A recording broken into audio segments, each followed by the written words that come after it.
ضلالة وكل ضلالة في النار. أعوذ بالله السميع العليم من الشيطان الرجيم. بسم الله الرحمن الرحيم. محمد رسول الله والذين معه أشداء على الكفار رحماء بينهم تراهم ركعا سجدا يبتغون فضلا من الله ورضوانا سيماهم في وجوههم من أثر السجود ذلك مثلهم في التوراة ومثلهم في الإنجيل كزرع أخرج شطأه فآزره فاستغلظ فاستوى على سوقه يعجب الزراع ليغيظ بهم الكفار. بعد أن قال الله الذين آمنوا وعملوا الصالحات منهم مغفرة وأجر عظيما. سبحانك لا علم لنا إلا ما علمتنا إنك أنت العليم الحكيم. رب اشرح لي صدري ويسر لي أمري واحلل عقدة من لساني يفقهوا قولي. رب زدني علما.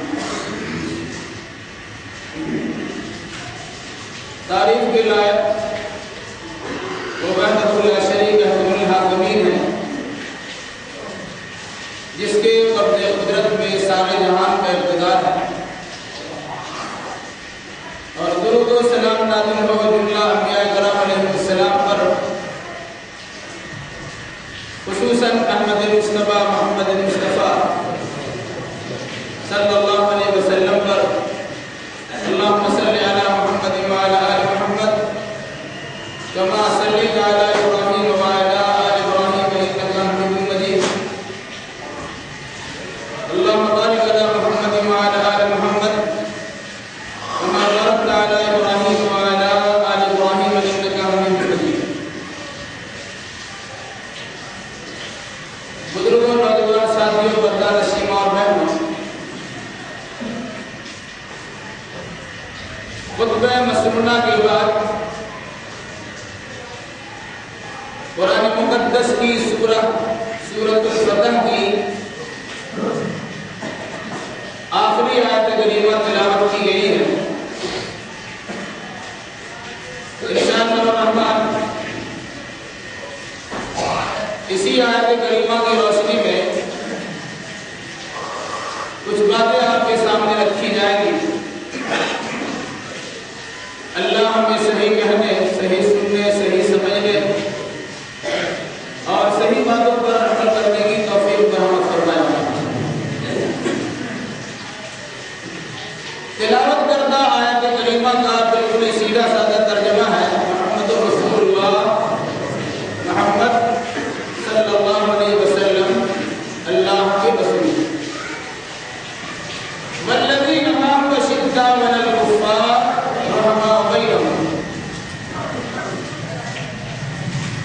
اور جو لوگ ان کے ساتھ ہیں وہ کافروں کے لیے بڑے سخت ہیں اور مومنوں کے لیے بڑے نرم ہیں۔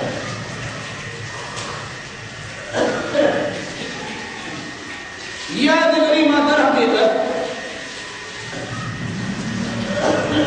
ان پاک باز نفوس کی فضیلت و عظمت کو بیان کرنے کے لیے ہے جنہیں اللہ تبارک و تعالیٰ نے نبی آخر الزمان محمد رسول اللہ صلی اللہ علیہ وسلم کی صحبت و سنگت کے لیے انتخاب کیا، جنہیں شرعی اصطلاح میں صحابی یا صحابہ کہا جاتا ہے۔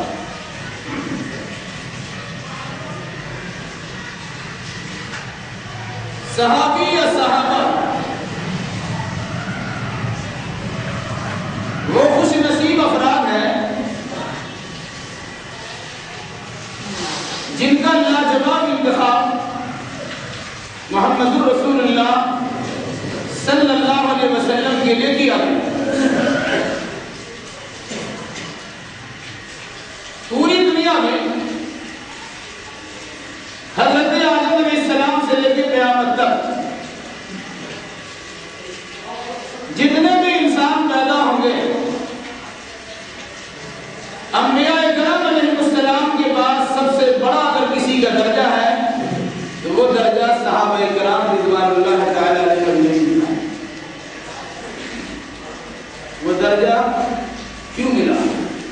اور قرآن نے ان کے اس درجہ کا تذکرہ کیوں کیا گیا ہے، یہ دو چیزیں ہمارے سامنے ہیں۔ ویسے عظمت صحابہ کی تقریر بھی ہوتی ہے، جلسے جلوس بھی ہوتے ہیں، صحابہ کانفرنس کے نام سے بہت ساری کانفرنسیں منعقد بھی ہوتی ہیں، لیکن مقصد جو ہوتا ہے انسان اس پر نظر بھی نہیں دیتا اور در حقیقت مقصد فوت ہے۔ اس لیے ان دو چیزوں کو ہمیں ذہن میں رکھنے کی خصوصی ضرورت ہے۔ انشاءاللہ اسی سلسلے میں کچھ بات آپ کے سامنے ہے۔ صحابہ جمع کا صیغہ ہے، اس کے بعد ہوتا ہے صحابی۔ صحابی صحبت کے لفظ صحبہ یصحب صحابتن و صحبتن کے لفظ سے لفظ صحابی بنا ہے، مانا ساتھ رہنے والا، کسی کی سنگت میں اور کسی کی صحبت میں رہنے والا۔ انسان جیسی صحبت اختیار کرتا ہے اس کے چال ڈھال پر صحبت کا کچھ نہ کچھ اثر ضرور ہوتا ہے۔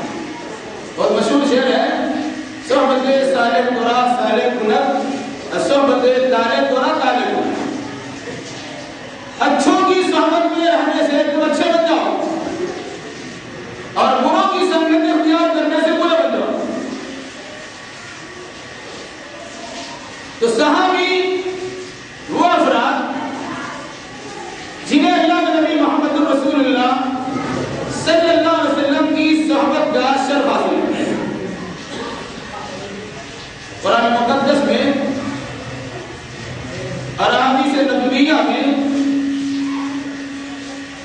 صحابہ سے متعلق بڑی فضیلت کا تذکرہ کیا گیا ہے، جن کا احسان کرنا اور شمار کرنا یہ خطبہ کے محدود وقت میں مشکل ہوتا ہے۔ البتہ بالاختصار صحابہ سے متعلق ہمیں کیا عقیدہ رکھنا چاہیے اور اس کا مقام منصب کیا ہے، اس سلسلے میں کچھ باتیں تو ضروری یاد رکھنی چاہیے۔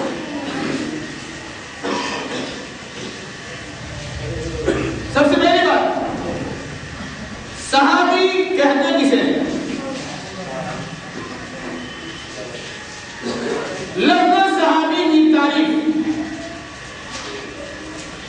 علماء محدثین نے یا علماء اصولیین و متکلمین نے کیا ہے، ان میں سب سے بہترین تعریف حضرت امام ابن حجر اسقلانی رحمۃ اللہ علیہ نے کی ہے، جنہوں نے بخاری شریف کی شرح لکھی ہے فتح الباری۔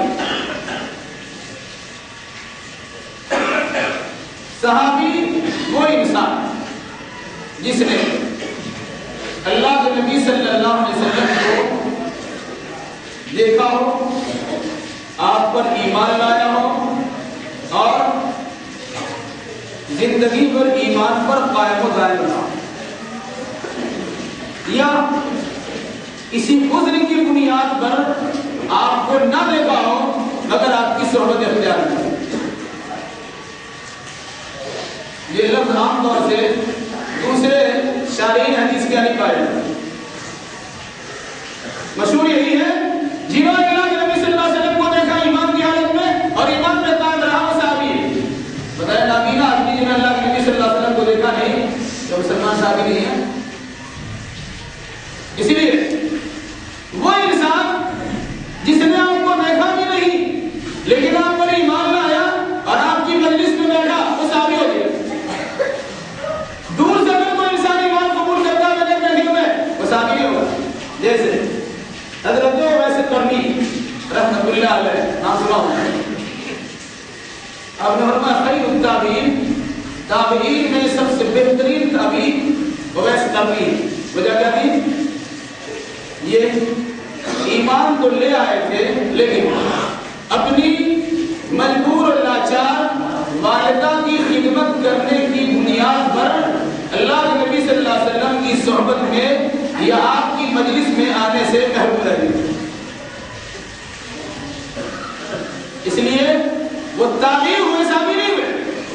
عبداللہ ابن ام مکتوم رضی اللہ تعالیٰ عنہ جیسے صحابی جو نابینا ہونے کے باوجود اللہ کے نبی صلی اللہ علیہ وسلم کی مجلس میں آپ کو دیکھا نہیں ہے لیکن آپ کی مجلس میں شریک ہے، اس لیے وہ صحابی۔ یاد رکھیے گا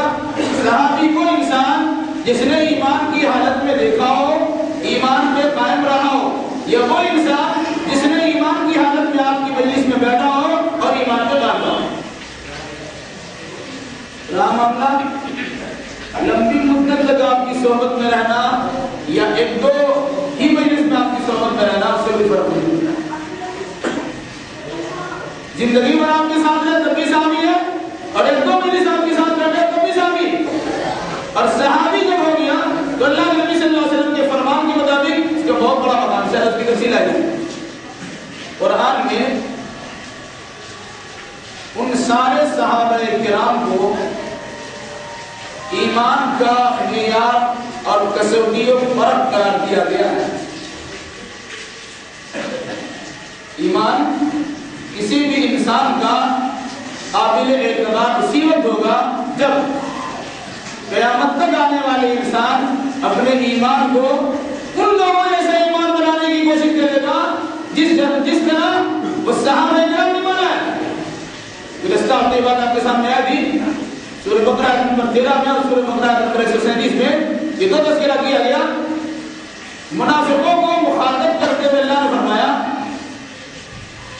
آمنو کما آمن الناس قالوا انؤمن كما آمن السفهاء الا انهم السفهاء ولكن لا يعلمون. منافقوں کا تذکرہ کیا گیا.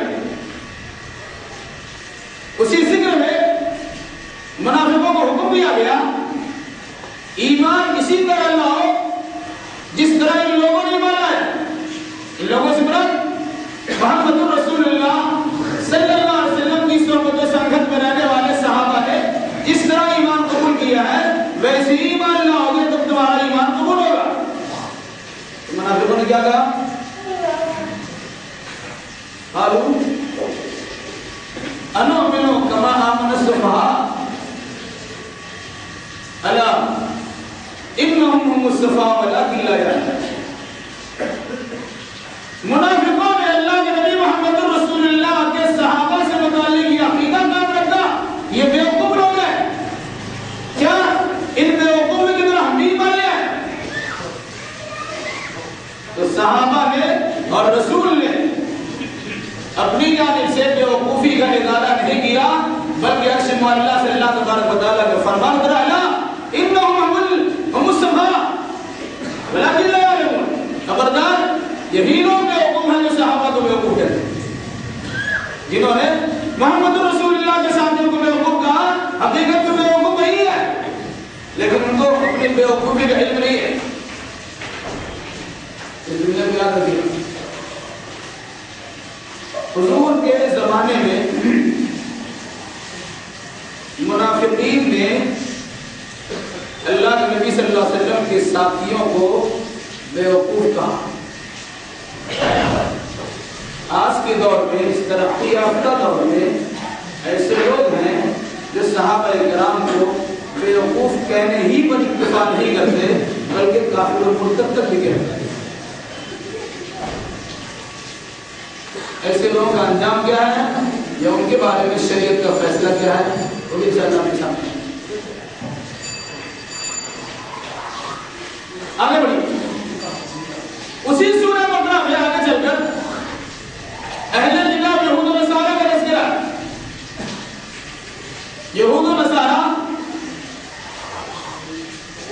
جنہیں آسمانی کتابوں کے ماننے کا شرف حاصل ہے.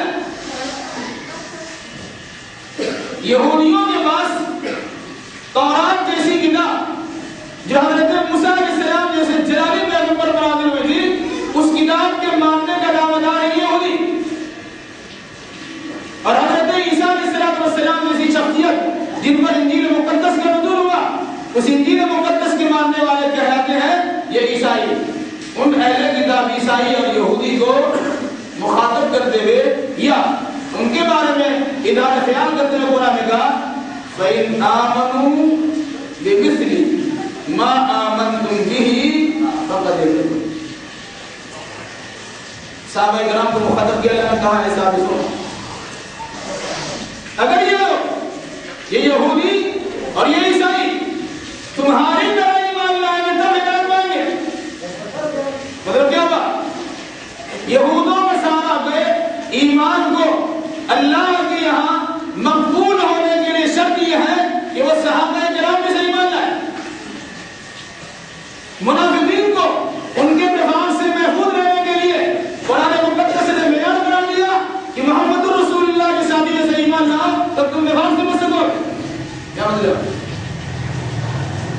جو معیار ایمان ہے صحابہ کرام کی جماعت، وہ انسان کسے باشد کسی دور میں ہو، پہلے ہو یا ابھی ہو یا بعد میں ہوں گے، کسی انسان کے ایمان کا اعتبار نہیں ہوگا جب تک کہ ان کا ایمان محمد رسول اللہ صلی اللہ علیہ وسلم کے صحابیوں جیسا ایمان ہے۔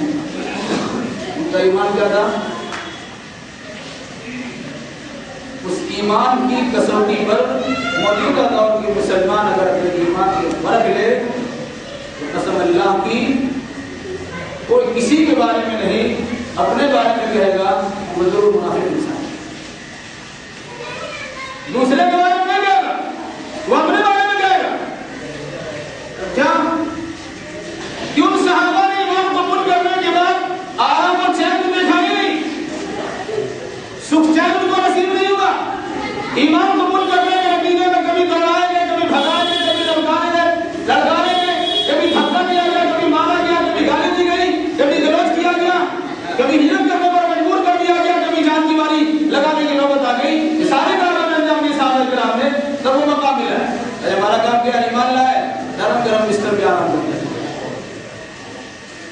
اس لیے ہمیں اپنے ایمان کا جائزہ لینا چاہیے اور اس صحابہ کرام کے آئینے میں اپنی تصویر دیکھنے کی کوشش کرنی چاہیے جنہیں قرآن مقدس نے ایمان کا بیان کیا ہے۔ کیسے؟ معمولی چیزوں اگر آپ دیکھیں گے تو افسوس ہوگا کہ وہ افراد جنہیں کتاب و سنت پر عمل کرنے کا دعویٰ ہے، وہ افراد جنہیں قرآن و حدیث والی جماعت کہنے کا ترا ہے، ان کے حالات کے بھی جائزہ لیں گے۔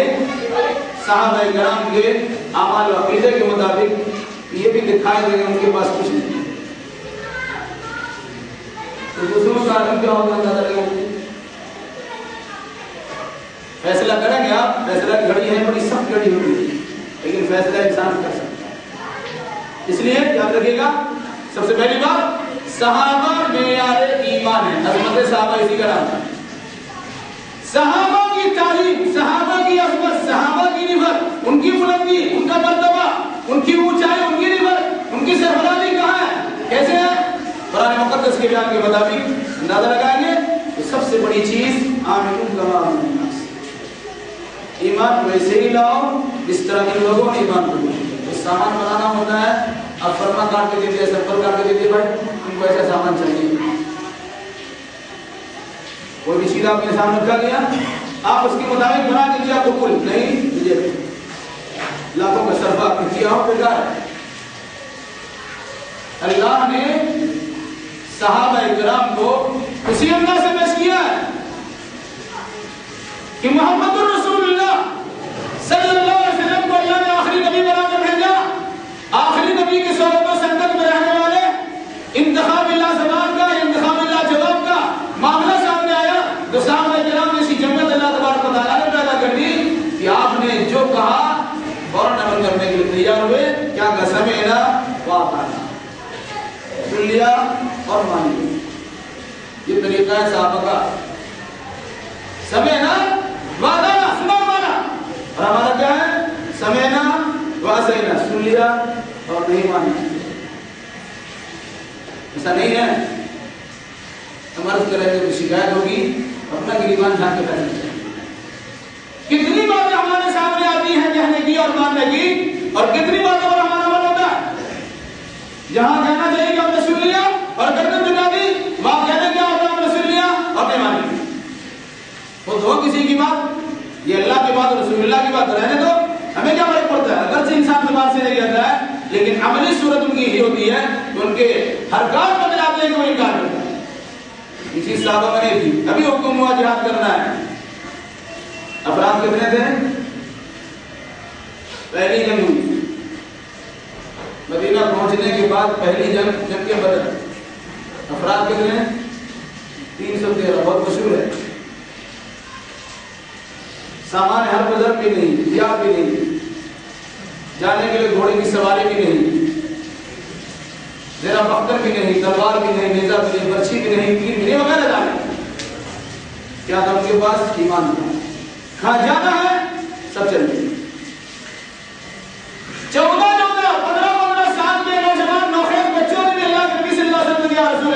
مجھے بھی شامل کر لیجیے. یہاں جواب ارادہ کا حال یہ ہے جو حکم ملتا ہے کسی کام کو کرنے کے لیے تو چاہتے ہیں کہ کوئی آگے بڑھ جائے پیچھے دیکھا جائے. ایسا ایمان ہمارا ہے. سمیعنا وأطعنا کہاں ہے؟ سنا اور مانا کہاں دیا؟ پھر بھی دعویٰ ہمارا ہے کہ ہم صحابہ کو مانتے ہیں. تو صحابہ کرام کو اللہ نے ایمان کا معیار قرار دیا. ویسے ایمان لائیے تب اللہ کی بارگاہ میں ایمان قبول ہے. اگر نہیں ہے تو کیا کام ہے؟ اسی کو قرآن مقدس میں کئی انداز سے سمجھایا گیا. بنیاد اسے قرار دیا گیا اور سمجھانے کی شکلیں مختلف انداز ہیں. اس کی ابتدا کیسے ہوئی ہے, اس جماعت کا آغاز کیسے کیا گیا ہے, اسی سورۃ الفتح کی تلاوت کردہ آیت میں اس کا تذکرہ کیا ہے. محمد رسول اللہ والذین آمنوا معه أشداء على الكفار رحماء بينهم تراهم ركعا سجدا يبتغون فضلا من الله ورضوانا. کیا مطلب؟ محمد صلی اللہ علیہ وسلم کے جو ساتھ رہنے والے افراد والذین معه جو ان کے ساتھ, پہلے دو بار اس کی صفت ان کی صفت بیان کی گئی, پھر اس کے بعد الگ سے اس کی تفسیر بتلائی گئی. پہلی بات کیا ہے؟ اشداء علی الکفار رحماء بینہم. ان بعض نفوس کے نقش قدم پر چلنے کے لیے ان کی سیرت کے آئینے میں اپنی سیرت کو بنانے اور ڈھالنے کے لیے قرآن مقدس نے دو چیز سب سے پہلے بیان کی ہے, اشداء علی الکفار رحماء بینہم. پہلی بات, یہ کافروں کے لیے بڑے گرم ہیں اور مومنوں کے لیے بڑے نرم ہیں. اس کو اللہ نے فرمایا تو حلق یارات بریشم کی طرح گرم, تو حلق یارات بریشم کی طرح گرم. رسم ہم کو باقی ہے تو سوچنا تھا مومن. یہ صحابہ کی شان بتلائے گی. صحابہ مومنوں کے لیے بڑے نرم ہیں اور کافروں کے لیے بڑے گرم ہیں. اس میں آپ دیکھیں مسلمان کافروں کے سامنے جھکے جا رہے ہیں, پیچھے جا رہے ہیں, اور مومنوں کے سامنے گردن اٹھا دیتے ہیں.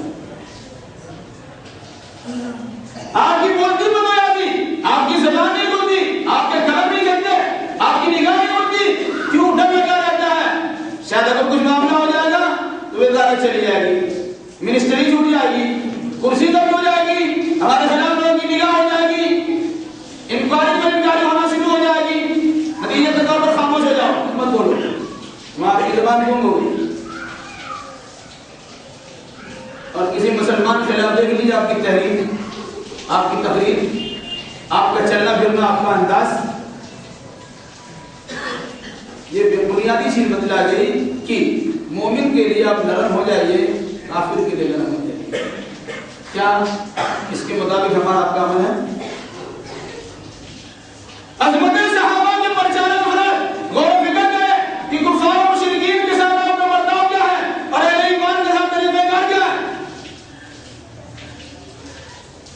مسجدوں کو ویران کرنے کے لیے کفار و مشرکین نے سہارا اپنے لیا, اور اہل کتاب یا قرآن و حدیث کی طرف ماننے والے کتاب و سنت پر عمل کرنے والے انسانوں کو بے خبر سے اکھاڑنے کی اپنی کوشش کی. پھر بھی دعویٰ کیا ہے کہ صحابہ کرام کے نقشے قدم پر چلنے والے. اور فکر کیجیے دوستوں, تو حل کا یارا تو بریشم کی طرح نرم, رسمی ہم کو بات ملے تو ہونا ہے. اور آگے بڑھیے, تیسری صفت بتلائی گئی کہ تراہم رکعا سجدا یبتغون فضلا من اللہ ورضوانا. آپ دیکھیں انہوں نے رکوع میں ہے اور سجدے میں, مراد نماز کے بڑے پابند ہیں. رکوع و سجود نماز کے دو ارکان ہیں, اس کا تذکرہ کر کے نماز کی پابندی کا حکم دیا. یہ صحابہ رکوع و سجود کی پابندی کرتے ہیں. کیسے؟ انفرادی نہیں, اجتماعی شکل میں نماز پڑھتے ہیں. تراہم رکعا سجدا یبتغون فضلا من اللہ ورضوانا. ان کی پوری زندگی, پوری کی پوری زندگی یبتغون فضلا من اللہ ورضوانا, وہ اللہ کے فضل کی تلاش میں اور اس کی رضامندی کی تلاش میں ان کی پوری زندگی صرف ہوتی ہے۔ صحابہ کی زندگی اللہ کے فضل و رضامندی کی تلاش میں گزرتی ہے، اور ہماری زندگی افراد جماعت کی رضامندی میں صرف ہوتی ہے۔ ہم لڑتے ہیں تو اپنی جمعیت کے لیے، ہم لڑتے ہیں تو اپنے مقام کے لیے، ہم کوئی بات کرتے ہیں تو اپنے مسئلے کو سدھارنے کے لیے۔ اور صحابہ کا معاملہ کیا ہوتا تھا؟ جب تبون فضلا من اللہ ورضوانا، وہ اللہ کا فضل تلاش کرتے ہیں اور اللہ کی رضامندی چاہتے ہیں۔ اور اس کے بعد پھر ہوتا ہے سیماہم فی وجوہہم من اثر السجود، سیماہم فی وجوہہم من اثر السجود، ان کے پیشانی پر یا ان کے چہروں پر سجدے کے آثار دکھیں گے۔ اس کی دو شکل ہوتی ہے، ایک تو یہ ہے کہ نماز پڑھنے کے نتیجے میں جس کی چمڑی ذرا نرم ہوتی ہے، وہ پیشانی زمین پر پڑھنے کے نتیجے میں وہاں سجدے کا گھٹا پڑ جاتا ہے، ایک کالا سا داغ پڑ جاتا ہے۔ ایک یہ چیز ہے جو عام طور سے بیان کیا ہے، سیماہم فی وجوہہم من اثر السجود، سجدے کے اثر سے آپ دیکھیں گے کہ ان کے چہرے پر ایک کالا سا دھبا پڑا ہوا ہے پیشانی، ہوتا ہے نا، سجدہ کرنے کے نتیجے میں داغ پڑ جاتا ہے۔ یہ ہلکا سا اشارہ ہے، ورنہ چہرے کا لفظ استعمال کیا ہے، بعض مفسرین نے اس کی تفصیل بیان کی ہے۔ آپ دیکھیں گے کہ نماز پڑھنے کے اثرات ان کے چہرے سے جھلکتے ہیں۔ اور نماز کیوں پڑھی جاتی کہ اللہ تبارک و تعالیٰ کی کبریائی کا گن گایا جاتا، اللہ کی بڑائی کا اظہار ہوتا ہے۔ وہ اللہ کی بڑائی کے سامنے اپنے آپ کو جھکا کے رکھتے ہیں، اور دنیا کسی طاقت کے سامنے جھکنے کے لیے تیار ہے۔ یہ ان کے چہروں سے پتہ چلتا ہے، یہ وجہ ہے کہ صحابہ کرام کا روح دبدبا لوگوں کا تعریف ہے۔ سیماہم فی وجوہہم من اثر السجود، اس کے بعد کیا فرمایا؟ ذالک مثل فی التوراۃ، یہ جو مثالیں بتلائی گئی ہیں یہ صحابہ کرام کی مثال تورات میں بتلائی گئی۔ وَمَثَلُهُمْ فِي الْإِنْجِيلِ كَزَرْعٍ أَخْرَجَ شَطْأَهُ فَآزَرَهُ فَاسْتَغْلَظَ فَاسْتَوَىٰ عَلَىٰ سُوقِهِ يُعْجِبُ الزُّرَّاعَ لِيَغِيظَ بِهِمُ الْكُفَّارَ۔ انجیل مقدس میں ان صحابہ کرام کی تعریف اس طرح کی گئی ہے، كَزَرْعٍ أَخْرَجَ شَطْأَهُ،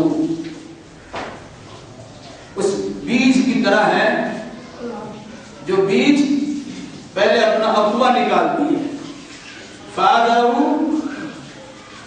وہ اقوا یا کوپن اس طرح مضبوط ہو جاتی ہے، فَاسْتَغْلَظَ، پھر موٹی ہوتی ہے وہ چیز، فَاسْتَوَىٰ عَلَىٰ سُوقِهِ، پھر وہ اپنے تنے پہ کھڑا ہو جاتی ہے۔ يُعْجِبُ الزُّرَّاعَ، اس کیفیت کو دیکھنے کے بعد کسان کو خوشی محسوس ہوتی ہے، لِيَغِيظَ بِهِمُ الْكُفَّارَ، اور کافروں کو تکلیف ہونا شروع ہوتی ہے، کافر گئے تو ختم گیا ہے۔ یہ انجیل مقدس میں صحابہ کرام کی فضیلت بیان کی گئی، اب غور کیجیے اس پر۔ انجیل میں صحابہ کی تعداد کے بڑھنے کی کیفیت کو اس طرح بیان کیا گیا ہے، اسے وہ انسان بڑے اچھے انداز میں سمجھ سکتا ہے جس نے کاشتکاری کو اپنا پیشہ بنایا ہو یا کاشتکاری سے متعلق کچھ جانکاری ہو۔ زمین جوتی اور کوڑی آتی ہے، اس میں بیج ڈالا جاتا ہے، بیج اس کا سینہ شف ہوتا، اس سے کوبر ٹوٹتی، اقوا نکلتا ہے، پھر وہ مضبوط چیز ہوتی، پھر کچھ موٹی ہوتی، پھر اس سلاد کی ہو جاتی ہے کہ اپنے طرح میں کھڑا ہو جاتی، پھر وہ لہراتا ہوا درخت ہو جاتا، اور پھر اس کی بعد پھل اور پھول نمایاں ہوتے۔ اگر یہ کیفیت ہوتی ہے، کسان کو بڑی خوشی ہوتی ہے کہ ہماری محنت رنگ لائی، ہم نے جو قربانی پیش کی ہے اور جو توکل کا اظہار کیا ہے عملی شکل میں، ادارہ مٹی میں ڈال دیا اور اللہ پہ بھروسہ کیے ہوئے ہیں، اس کی نمائش کی اب شکل آ رہی ہے، اس کی صورت پیدا ہو رہی ہے، اس کی گھڑی آ رہی ہے۔ جب یہ چیز انسان یہ کے ساتھ دیکھتا ہے، يُعْجِبُ الزُّرَّاعَ، بڑا خوش ہوتا ہے، خوشی و مسرت جھومنے لگ جاتا ہے، یہ واقعی ہماری محنت کا اثر ہوتی ہے۔ لیکن دوسری جانب لِيَغِيظَ بِهِمُ الْكُفَّارَ، کافروں کو تکلیف ہوتی ہے. مطلب کیا ہے؟ ایک انسان کسان نہیں ہے یا اس کا مخالف ہے، آپ کے کھیت میں ایسا ہوا، اس کے کھیت میں ایسا نہیں ہوا، ایک جلن وہ گیا تو قدم سے جلنا بھولنا شروع ہو جاتا. تو یہاں صحابہ کرام کے دل کو، صحابہ کرام کے قلوب اثر کو ایمان کے لیے بہترین زمین سے تعمیر کیا گیا، اور اس کے بعد ایمان کو بنیاد اور بیج سے تعمیر کیا گیا. پھر ایمان کو اپنے سارے پیدا کرنے والے ہو گئے، اسے تلاوت کر سے تعمیر کیا گیا. اور پھر صحابہ کرام اور محمد رسول اللہ کے اظہار و مسرت کو خوشی و مسرت سے تعمیر کیا گیا. اور پھر کفار مشرکین کے غیر غضب کو کفار کے غیر غضب تعمیر کیا گیا. یہ صحابہ کرام کی بڑھتی ہوئی تعداد، اس کی ابتدا اور اس کا آغاز. اور کیجیے اس کے بعد کیا فرمایا؟ وعد اللہ الذین آمنوا وعملوا الصالحات منہم مغفرۃ واجرا عظیما. اللہ نے ان ایمان والوں اور عمل صالح والوں سے وعدہ کیا ہے. اس کا وعدہ کیا مغفرت کا اور اجر عظیم کا. مغفرت کا وعدہ کیا ہے اور اجر عظیم کا وعدہ کیا ہے. اس آیت کریمہ کو سامنے رکھیے. علماء کرام نے، اور سب سے پہلے امام مالک رحمۃ اللہ علیہ نے صحابہ کرام کو گالی گلوچ کرنے والے انسانوں پر کفر کا فتویٰ لگا، اور اسی آیت کریمہ نے ذکر کیا لیغیظ بهم الکفار. صحابہ کرام کی بڑھتی ہوئی تعداد سے اگر کسی انسان کو تکلیف ہوتی ہے وہ کافروں کو تکلیف ہوتی ہے، اور قیامت تک اگر صحابہ سے کسی کو تکلیف ہوگی وہ کافروں کی جماعت سے باہر نہیں ہو سکتا. اس لیے چاہے اس زمانے میں منافقین نے صحابہ کرام کو بیوقوف کہا تھا، چاہے اس زمانے میں افراد صحابہ کرام کو گالی گلوچ کرتے، اور یاد رکھیے گا وہ کفر کے دائرے سے اپنے آپ کو باہر نہیں کر سکتا ہے. لیغیظ بهم الکفار. اور کیجیے گا تو صحابہ کی عظمت کا اندازہ قرآن مقدس کی صرف ایک آیت سے اندازہ ہو جائے گا. انشاءاللہ اس کی تفصیل سے بتائیں گے صحابہ کیا ہیں، ان کی عظمت کیا ہے، ان کی عظمت کی وجہ کیا ہے، اور ہم اس سے درس عبرت کیا لینا چاہیے. اس کی تفصیل انشاءاللہ کبھی سیرت چلائیں گے، پھر اس کی وضاحت کی جائے گی. اللہ ہمیں اور آپ کو مسلمانوں کو صحابہ کرام کی عظمت کو سمجھنے اور اسی مناسبت سے اعمال عقیدہ